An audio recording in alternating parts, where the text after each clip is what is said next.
Hello everyone, Earl Henderson, Primordial Defense. Thank you for watching. I have another Monday quarterback video for you. I'm going to play the entirety of this video without any interruptions, and then I'll go back and talk about things that are going on to better explain what's going on, and talk about things that I think that were done right and or done wrong. Without further ado, here we go.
San Diego Emergency Dispatcher 8243. Hello? Can I help you? Yes, I'm located at Viacha Drive, San Diego, California. Okay. I have an intruder in the house that's naked. Okay, and how did he get in? I don't know. I was sleeping. Okay, and what is your cross street?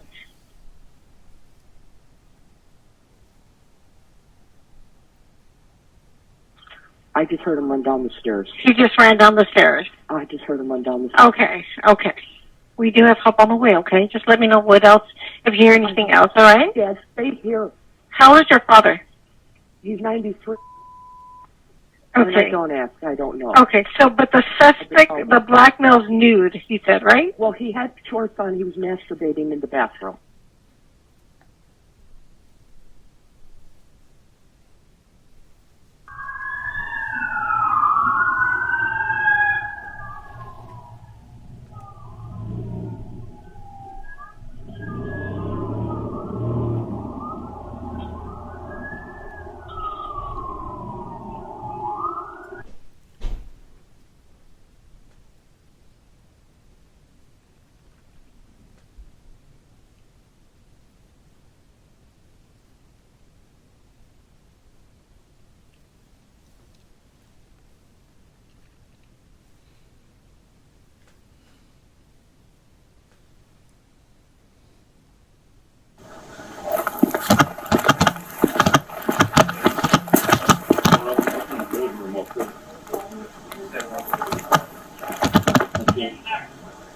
We're up there. All right.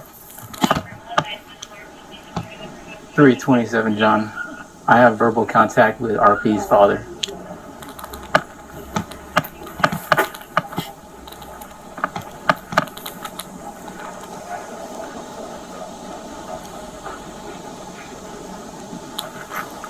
Hey, folks. Sir. Hey, there's yelling and someone's trying to break into the house right now in that room. I'm gonna break the window. All right, go.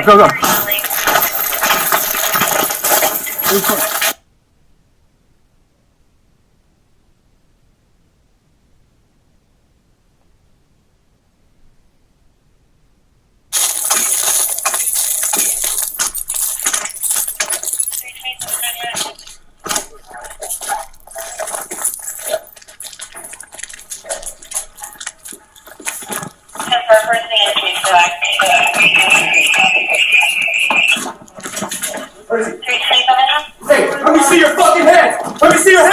It's got to be. No, wait! What are you doing? Good! Good!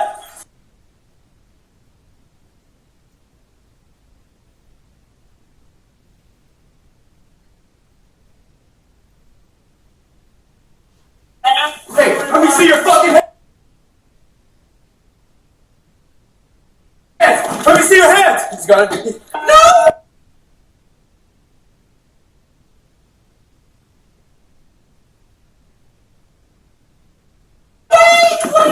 Good!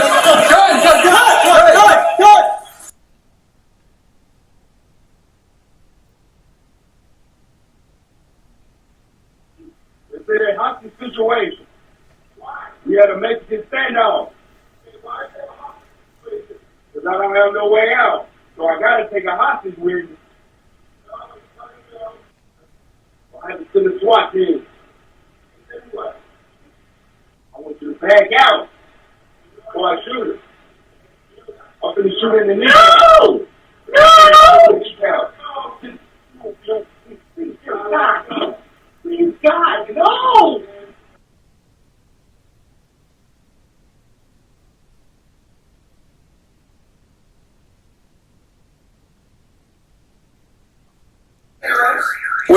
Where's your father's bedroom at? The closed door at the. What was that? No. Put out. No, the shots fired. 25 Sam, it'll be shots fired from the suspect, not from officers. No It incident. sounds like the hostage is still okay. No injuries.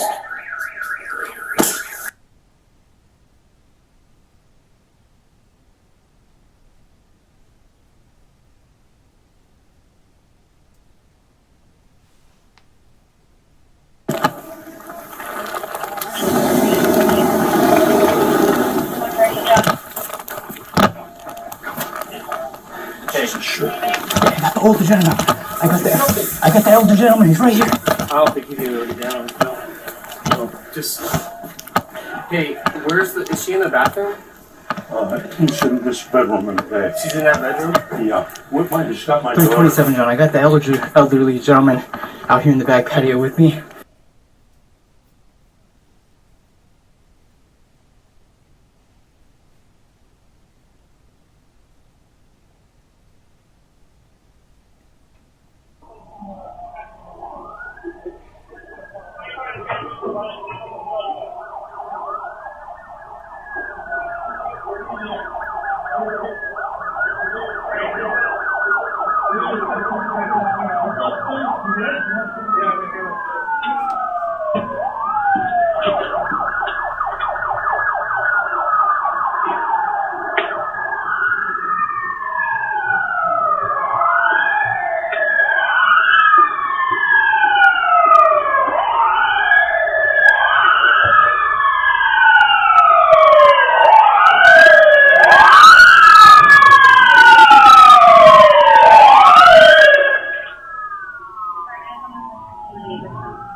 Miss, can you hear me? Is that guy still up there? What? I can't hear you. Can you come down? Can you get away from him? What? Come out. Here's the shield, guys. Can you come out? Come on, come on, come on, come on, come down, come down. Come out, come out. All right, back out, back out, back out.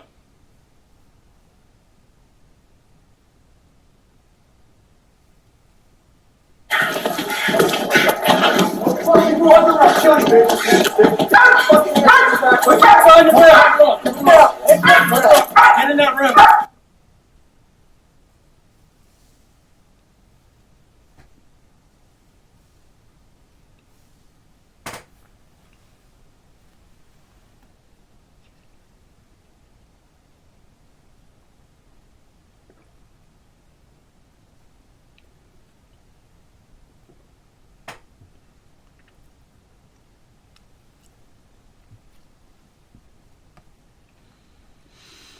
Okay, let's jump into this. So this dude had went around to quite a few places and broke into some homes and attempted to break into some other homes.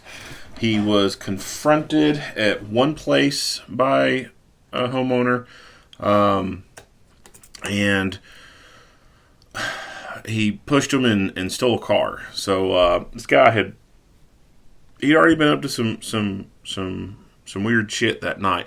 Now, go figure, this dude is out on parole for burglary, of all things, right? And I think it was also like auto theft or something like that. So he apparently had been sentenced to prison in 2018. Got parole at some point. I don't know when exactly he got put on parole, but he got put on parole. And so he's out and about in the public doing this kind of stuff. No telling how many times he has committed other acts of burglary while on parole and just never got caught for it. That happens a lot. Lots of burglars commit a lot of burglaries and never get caught for them. So it's just another failure of the criminal justice system, particularly a failure of the courts and the Department of Corrections. So it's not so much always the courts, it's also the Department of Corrections within states, because you have parole boards who will review cases and make recommendations, and they're the ones who ultimately have one of the biggest says in whether or not a person gets to leave prison early. So it's a nightmare. It really is. Our country is going down the drain, and it's not helping that all these piece of shit criminals are being released from prison early and or never making it to prison because they're taking some sweet plea deals and getting time completely knocked off, and just it's absurd. At this point, in my opinion, this is a grave concern of public health and safety, the way our criminal justice system is operating. I don't so much see street gangs as as the biggest clear and present danger to society. I'm starting to see judges and other criminal justice officials as being the clear and present danger to society. Not police officers or anything like that. Not like what the woke liberal left wants to insinuate. I don't think that there's an issue with our police. I think our police do a pretty decent job of trying to catch the criminals and put them away. Now, the only issue I do have when it comes to police sometimes is, all in all, there is some laziness out there. Some of them just not wanting to do their damn job. And then the other issue is more or less, a lot of it has to do with administration, just crappy leaders who've made rank and they forgot where they came from and make stupid decisions, and they really hinder their agency. They practically put cuffs on their own officers and limit what they're doing, and that in totality is making the public less safe. It's compounding the public health and safety issues out there. But by and large, I think the bulk of our big, huge health and safety problems is coming from the courts and the Department of Corrections with probation and parole. There's too many of these little jack-offs getting out on serious charges and just going out and victimizing more people. They don't they don't learn their lesson. They get multiple chances when they've been caught, little slaps on the wrist, and it's just a continuous cycle. It's bullshit. It is time for a change in this country. It is time to start locking violent offenders away. It is time to start seriously locking away persistent felony offenders. Violent offenders, in my opinion, if you've been involved in some robberies and stuff like that, you are a violent offender and you need to be locked away for a very long time. If you're going to be sentenced to 20 years, then you are doing absolutely 20 years and not a day less. And to add to that, if you fuck off in prison and you cause a bunch of problems, then you should be able to have time added. And I think it's very important that we lock away these violent offenders, because as they get older, they're going to be less inclined to do a bunch of hood rat shit. There's a reason why you don't see 70, 80, 90-year-old dudes running the block. They can't keep up with the young cats. They just simply can't. And there is no respect on the streets. Not like, they try to portray it to be. There's no respect on the streets. They will fucking kill an old man in a heartbeat. Happens all the time. So, lock the violent offenders away. When they reach their, if they reach 70 years old, release them. Are they going to go back to the street and try and gangbang? Well, there's a possibility, but they know that there's a really damn good chance that they'll probably get murdered by one of their own people when they start to move in on someone's territory or disrespect someone or whatever. And you know damn well they're not going to be able to run from the police very effectively. I don't see many 70-year-olds being able to really sprint very far for a long period of time. It's not happening. Like I said, there's a reason why you don't see 70, 80, 90-year-old dudes gangbanging, running the block, going out, committing burglaries and stuff like that. Not saying it's completely absent of any 70, 80, 90-year-old criminals doing that stuff. It's just, in general, by and large, you don't see the bulk of people in that age bracket. Once they each reach that age bracket, they may still do some other criminalistic kind of stuff, but they're not running the streets and they're not running and gunning because they just can't simply do it anymore. They will get their asses murdered in a heartbeat.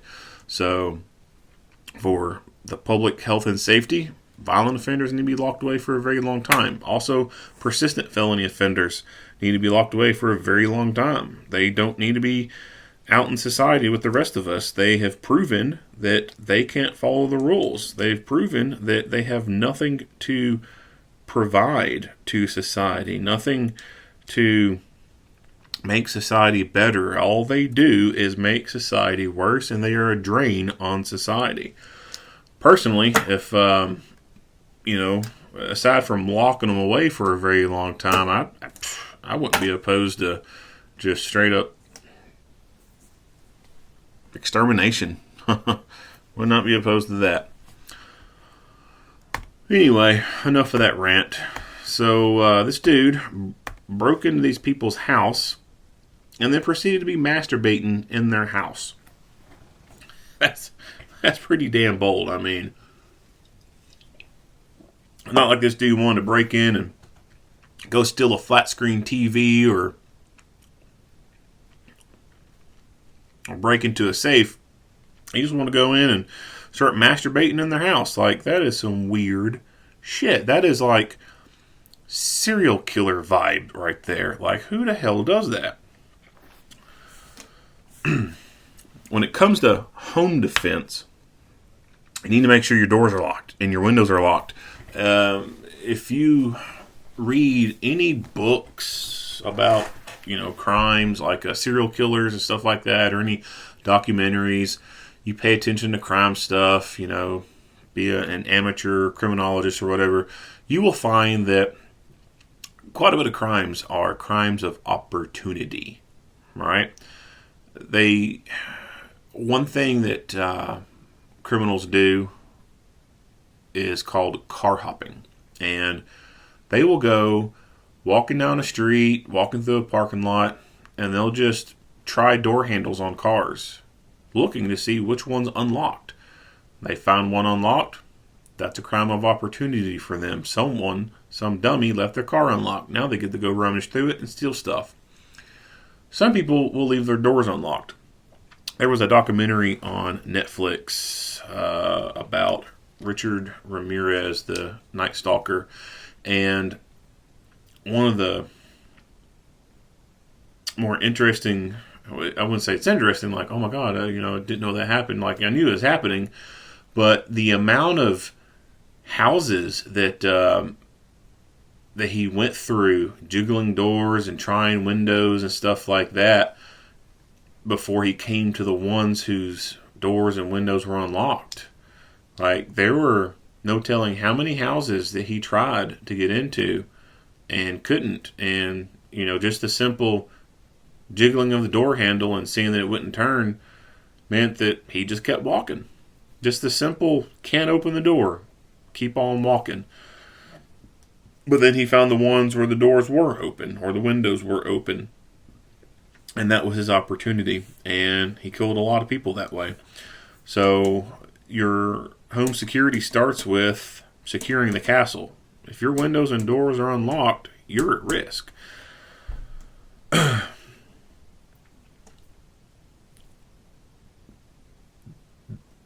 That falls into mindset and situational awareness.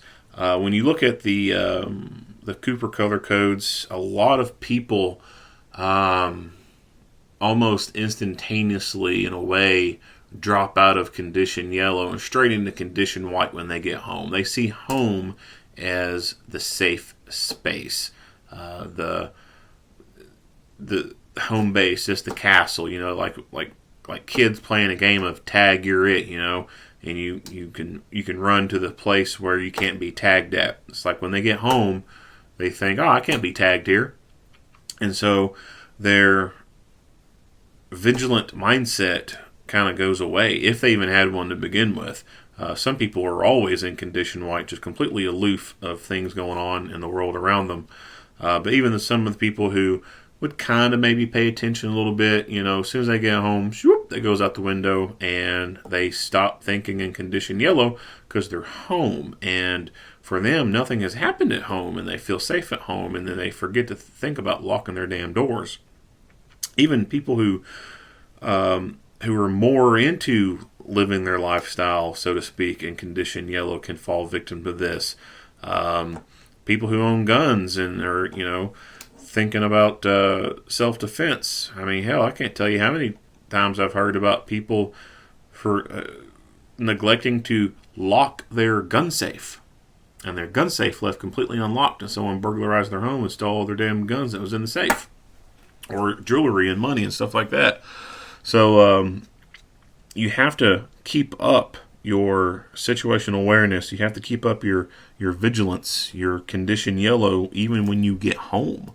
Because that's where I think a lot of people kind of fail, is as soon as they get home, whew, I made it. I'm home. I'm safe. And they don't think about much of anything else. So make sure your doors and windows are always locked. You can talk about alarms and stuff like that. Yeah, alarms are good. I'm not so big and sold on the idea of an alarm service, so to speak.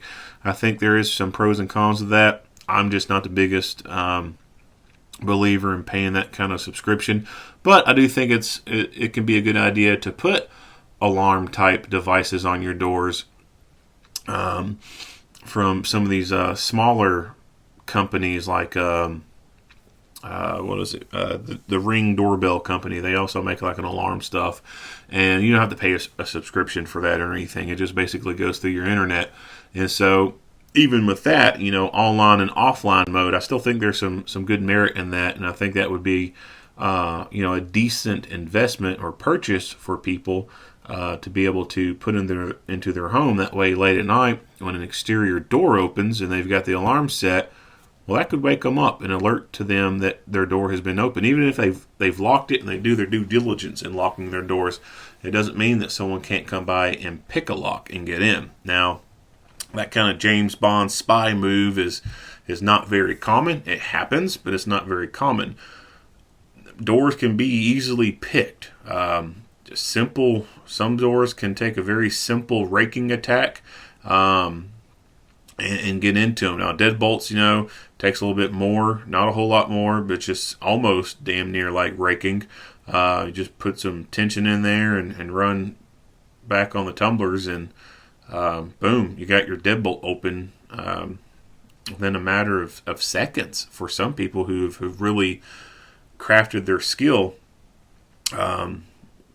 Couple minutes for amateurs, they can get into your house. A person who's never picked a lock before can order a lock pick set and practice a couple times at their own house, and they can get it figured out fairly quickly. I mean, it's not rocket science. So even if you do have your doors locked, an alarm could be advantageous for you, because if someone picked the door and opened it, then at least you get some type of alert that an exterior door has been opened. Or if you forgot to lock a door, boom, it makes a noise and lets you know it's being opened.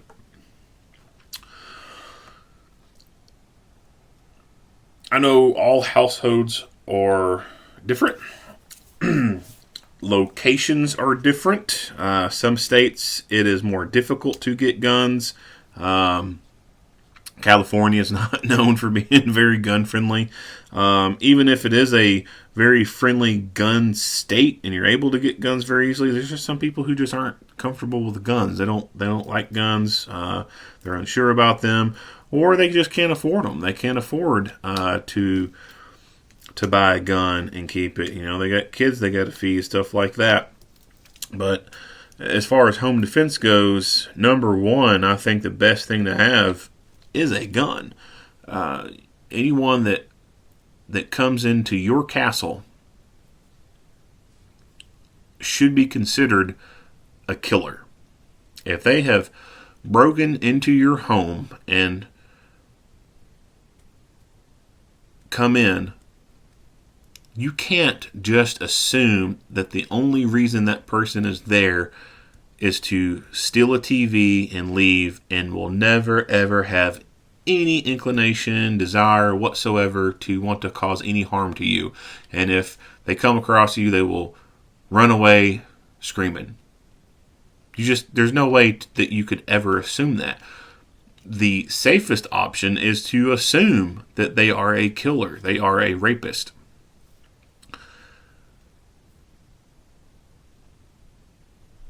You have to assume that they are capable of that. And you should treat them accordingly. Meaning, there should be a gun pointed at them. If they have made it far enough into your house and you have alerted to them that they're there. Now, I'm not saying, let me back this up a little bit. I'm not saying, I'm not falling in line with this, anybody breaking into my house, they're going to be leaving in a body bag. I ain't falling into that mindset or that bullshit. Just because you can shoot somebody doesn't mean you need to. So if you, in my opinion, if you're in your home, you're asleep, and you hear what sounds like an intruder, by all means, grab that gun, get that thing dangered up and ready to fight, but get vocal, get loud. Start yelling, "Hey, get out of my house. I got a gun, you better leave." Most burglars who have broken into a house, as soon as they hear someone else, they're going to get the fuck out of there. They don't want to go to jail any more than you do. They're going to skedaddle. Now, there's some other people who won't leave, and they would be motivated to want to be doing something else other than burglarizing your home. But yeah, first and foremost, I guess you could say it falls into verbal commands. Yelling, making noise. If you can avoid a fight, then by all means avoid that fight. Yell, "Get out of my house. Don't come any closer. Don't come to this room. I got a gun." Or "Don't come in this room. I've got a gun." Whatever, phrase, message you want to say, say it. And like I said, most burglars will take off running. Those that choose to stay and come closer to you, by all means, you should defend yourself at that point. And like I said, you cannot assume that just because a person is in your house that all they want to do is steal something to make money to fuel their drug habit or feed their kid, whatever. And I hate that damn excuse. "Oh, he was only trying to support his kid at home, blah blah blah, boo hoo hoo." Well, bullshit. for the people who don't have guns, don't believe in guns, there are other tools that you could utilize. Number one, your voice. Like I said, your voice is the biggest one that can scare the burglars off. If they are not intimidated by voice or scared off by it, then something like a baseball bat, some type of impact weapon could be useful.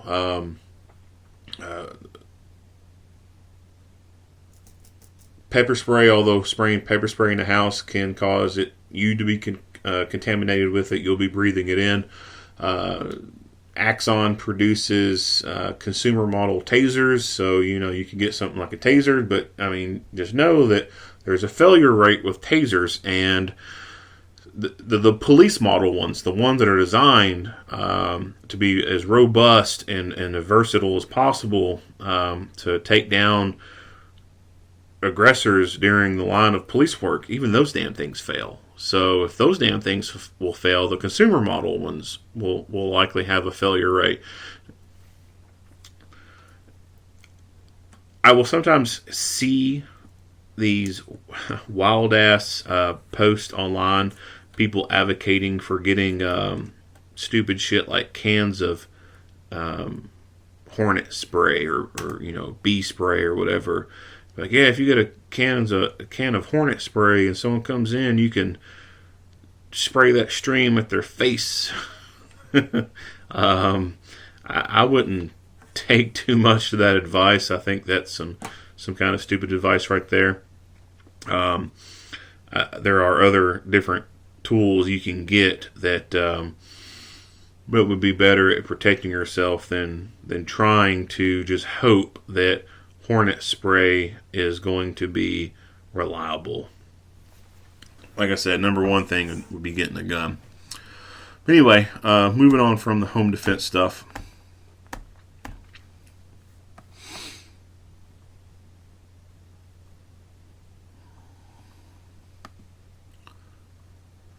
So these officers are responding to a call involving a burglary. And in true police fashion, all they have is pistols. This right here is a failure in my mind. I think that responding to this type of call justifies and requires the deployment of a long gun, whether that be a rifle or a shotgun. If someone has broken into someone's house, then you have to assume that they are there with some very ill intent to murder someone, and that they have brought some type of tool to accomplish that, and including the possibility up to a firearm. So these type of calls absolutely, in my opinion, require the utilization of a long gun. But cops don't train enough with their rifles in this country, I don't think, and so not just that, but also they just don't embrace the fighting mindset, the culture of going to a rifle. There's kind of a disconnect there, in my opinion, and I just don't think that the proper mindset or culture is in place. I really wish there'd be a paradigm shift in this, and that we would see more utilization of rifles in regards to calls like this and others, but just haven't got there yet. It'll come. You think about the I don't want to say the evolution of a tourniquet, but kind of think of the evolution of the carrying of tourniquets. So just 5-10 years ago, you may not have seen a whole lot of people carrying tourniquets, but now you see quite a bit more people carrying tourniquets. So we still haven't got to the point where there's enough people carrying tourniquets that I like to see, but there's certainly a lot more than what it was 10 years ago. And I think it's just a matter of time before we'll start seeing proper use of rifles. Rifle cartridges are more effective than pistol cartridges. They have a lot more incapacitating power, and they're more accurate. So if you know that you could be going to a gunfight, bring a rifle and bring your friends with rifles.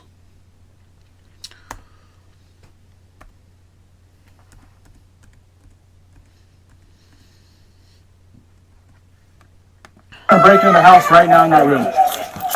right, go. So he decided to breach this back window here to this door and then make entry that way.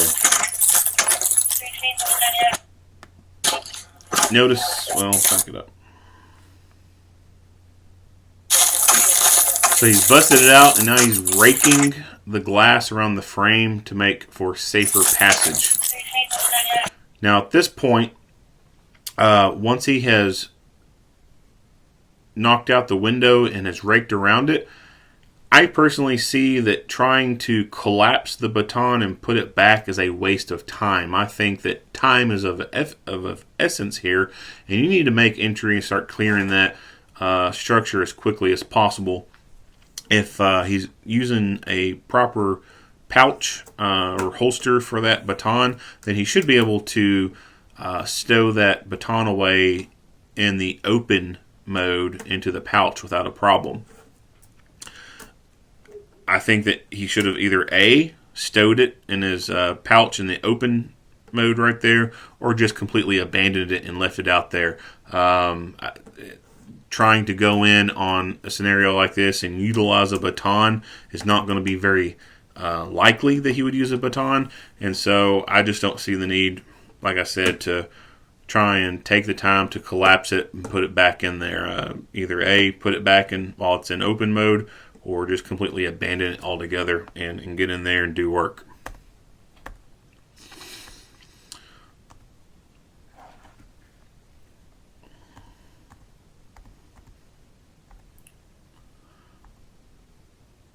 So it is a hostage situation, and this right here would be more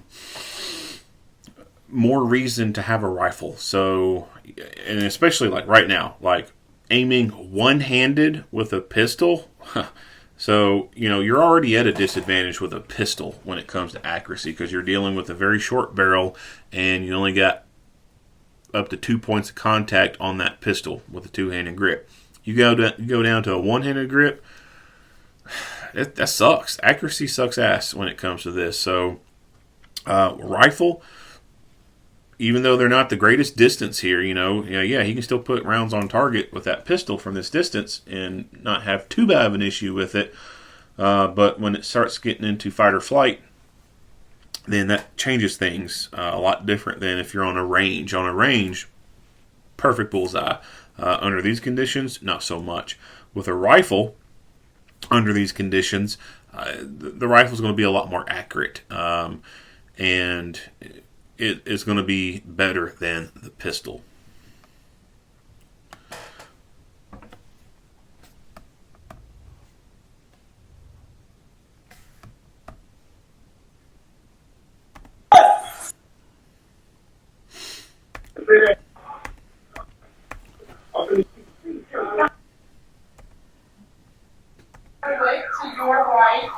The closed door. What was that? So sometimes people say the funniest, damnedest things during stressful situations.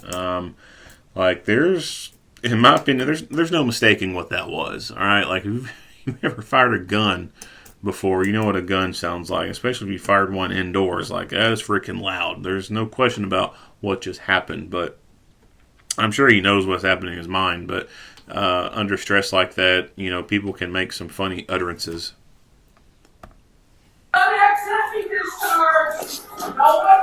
No.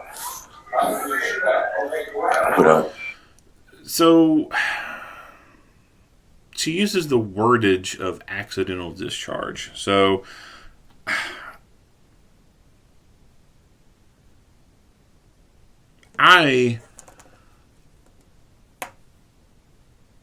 those kind of words you most commonly hear from people who are kind of in the gun world, so to speak. Common people who don't have guns and stuff like that, it's just not very common, in my opinion, to hear them say stuff like, oh, that was an accidental discharge. Now, it may be something that she remembered from a news article, or it could be something she remembered seeing from a TV show or a movie or something like that, and she recognized it for what it was and was able to effectively communicate it to them, which I think was pretty good on her part. if they had decided to start trying to rush up those stairs to come after her because they had thought that he just started shooting her, then that could have forced him into actually shooting her. So I think she did pretty good with recognizing that it was a negligent discharge, not an accidental. Recognizing it was a negligent discharge and trying to communicate that to them, because it could have turned south real quickly if they had misbelieved that he was actively shooting her and they came rushing up the stairs. Oh, the shots fired.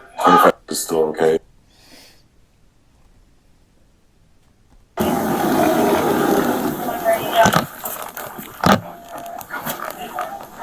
I don't think he did go down. No, just. So one officer makes it up to the top balcony and makes contact with the elderly father. Remember, he's like 90-something years old. So dad's not able to fight at this moment, right? Now, there are some 90-year-olds who are capable of fighting and stuff like that. But most, I mean, they're pretty fragile. So, I mean, there's not much that, dad was going to be able to do in this scenario. And I can only imagine that feeling of hopelessness and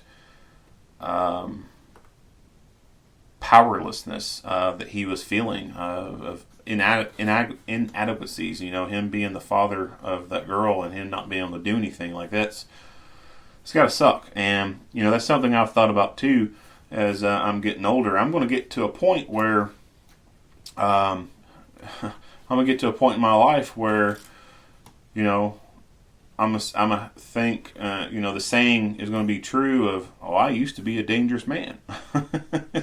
And I'm going to get to the point where I'm not going to be as dangerous as I am today. And that's kind of scary to think about, especially, knowing what the world is like and what criminals are like. That criminals don't give a shit. Like, hood rat, fucking ghetto motherfuckers, they don't give a shit how old you are, if you're crippled, you're retarded, anything. They don't care. They will rob you and kill you. There are some straight monsters out there. And getting older and thinking about age, like, there could be a point in my life that I could end up going into a nursing home and could be completely unable to do anything for myself to keep myself protected and have to rely on someone else, kind of like a baby does in a way. And I don't know, it's just, I won't say it's something scary to think about, but it's, I guess, something to think about. And like I said, I can only imagine, the thoughts going through his head and, how, one, I mean, it's got to be terrifying for him, but two, he's unable to do anything. So that really sucks. As far as trying to rescue this guy, so he may have some mobility issues. He obviously may not be able to climb over that rail and get back down to the ground as well as that young officer can. So they're kind of stuck where they're at. And the only way to do anything about it is maybe get a ladder up there, have the fire department bring a ladder on the thing. But even then, there's still the possibility that this man may not be agile enough to climb over that rail and get on that ladder. And so then something like an aerial truck would be needed. But looking at the aerials from earlier, I don't even think that would be possible to get a boom up there to get him out. So they are literally kind of stuck where they're at. And if that if the criminal inside decided to come this way, well, they're stuck. And this officer for right now is up here by himself. So I would have liked to have seen a second officer up here. And especially, one for sure with a rifle or a long gun. Because I don't even think this guy has a rifle or a long gun. I got the elder gentleman. He's right here. I don't think he did go down. Yeah, he just has a pistol. So I think it would have been better if two of them got up there. And if not, then definitely, him having a rifle or a shotgun to better defend himself and the old man. This also could have been another way to flood the home with additional officers. The bad guy is already thinking and knowing that they're downstairs, and he may be thinking that that's the only way they can come to him is come up those stairs. And so if more additional officers could come up here on the balcony, go in that room and stack up, they could have, if it came to it, been able to swarm in on him and take him by complete surprise. Like, I highly doubt that this criminal could ever fathom that there would be a whole fucking stack of officers in the upstairs room right to the side, and then boom, they bust out and come out of nowhere. Like, probably never crossed his mind that anybody could have been up there. She's out here in the back. So I liked how this officer climbs onto the roof. It's really hard to see anything with clarity.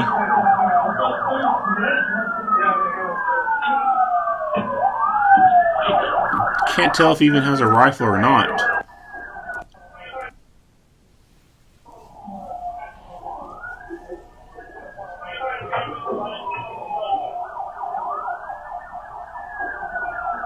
It's possible he does. It's really hard to tell.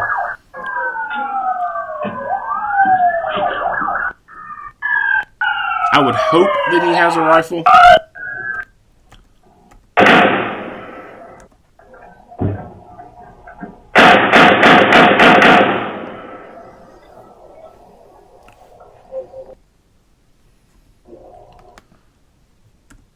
But I like that. I like how he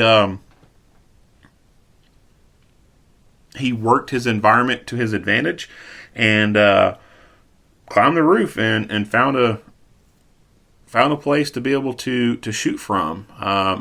You think about shooting from a roof. Like, how many police academies have something set up to replicate a rooftop or anything like that? Not many, if any at all, are going to have anything like that. And so this is where the benefit of doing firearms training through commercial firearms companies can be more beneficial, because they're going to sometimes be able to replicate things like that and do things like that. When you think about shooting from a pitched roof like that, how you hold your body and whatnot, like, it's always best to do those kind of things in a training environment and get the feel for it, versus the first time you get in the feel for it is when you're doing it live. So unique shooting position up there. And like I said, I like how he was thinking outside the box, right? Thinking outside the box, thinking about how he's going to work this problem and solve it, and goes up onto the roof, finds a spot to be able to work from, and he gets to work. He finds what he thinks is an opportunity, and he seizes that opportunity. Now, unfortunately, he missed all those rounds that he fired, and that's unfortunate. But it happens within law enforcement. Typically, those misses occur in the initial stages of the gunfight, where it is very rapidly evolving. It goes from 0 to 100, boom, real quick. In this kind of instance, where there's been a period of cool-off time, adrenaline has lowered a little bit more than if make contact. If, for example, you make contact with someone and talking to them, and then go from 0 to 100 and get to a gunfight within a matter of 2 seconds, like, your adrenaline and everything's going to be so far out the roof. That's where a lot of the misses can start occurring at, is those types of encounters. But this type of encounter, he has a lower adrenaline rate, in my opinion, most likely at this point, lower heart rate. So he should be in a pretty cool, calm, collective, a relative cool, calm, collective state, where he should be able to make more accurate hits on target. And if he had a rifle, then I would imagine that he probably should have been able to at least make that first shot hit with rifle. If all he had was pistol, then I could most definitely see him missing his first round on pistol. Because like I said before, pistols they kind of suck in terms of accuracy and whatnot. But if he had a rifle, I don't know, I would just think that he should have been able to, on that first trigger press, make a hit. But he didn't. And like I said, I don't know if he had a pistol or a rifle. I wish there was some more information there, but there's not.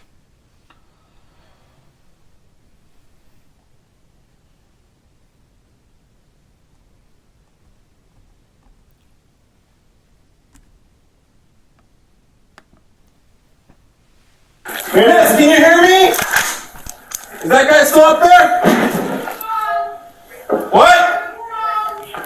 So now I like how the majority of them now have rifles. So now they're all really getting their heads in the game, so to speak, and they're rifling up. They're going to a fight. And so what have they done? They brought rifles to this fight. I love it. Now, as I've said before in other videos, I do think that there's kind of a waste when it comes to these shields. I think there's a lot of instances where shields are improperly utilized and are just kind of useless for some of the scenarios.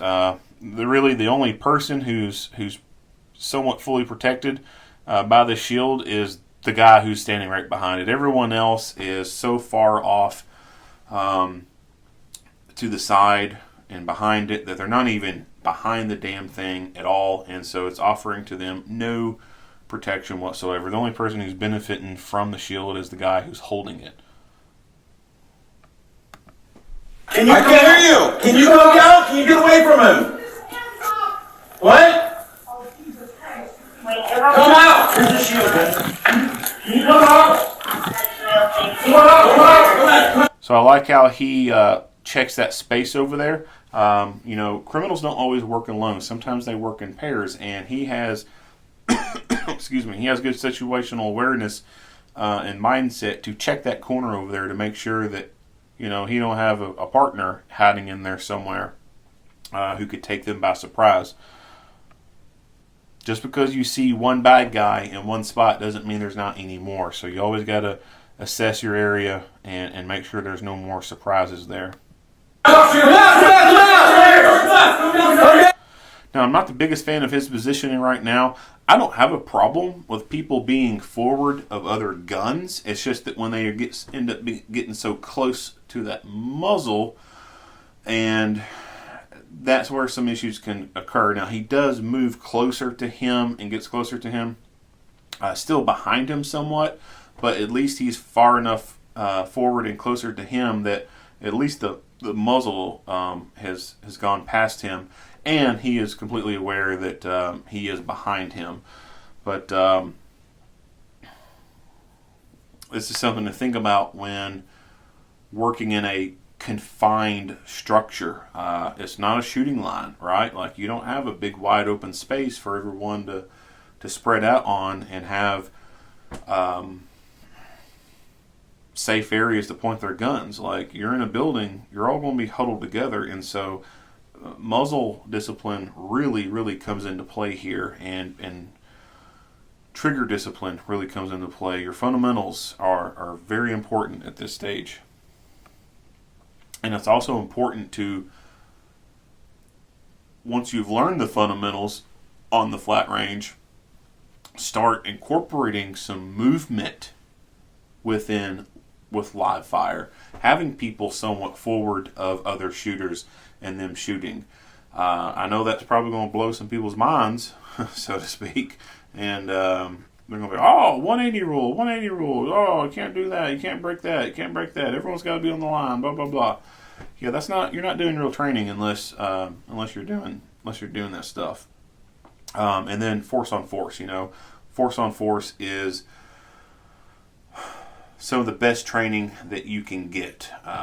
Reality-based training scenarios are what you need to do a lot of after you've learned your fundamentals on marksmanship and tactics and stuff. You validate everything with force on force, and then you make yourself better with that force on force. And that way you eliminate, or not eliminate, but you significantly reduce any type of bad things that could be happening. Come down! Alright, back out, back out. Back out!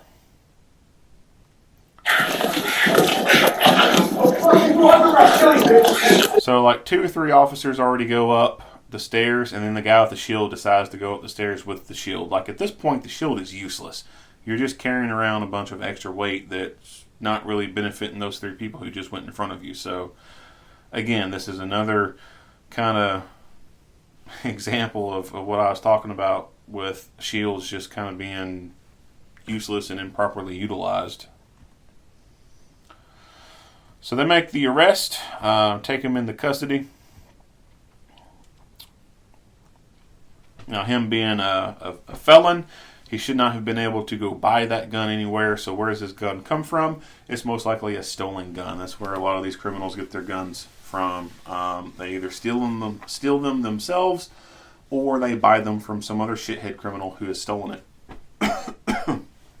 Or they do straw purchases, or they don't. One of their friends or family members who has gotten lucky and hasn't caught a felony charge will go buy the thing for them and give it to them.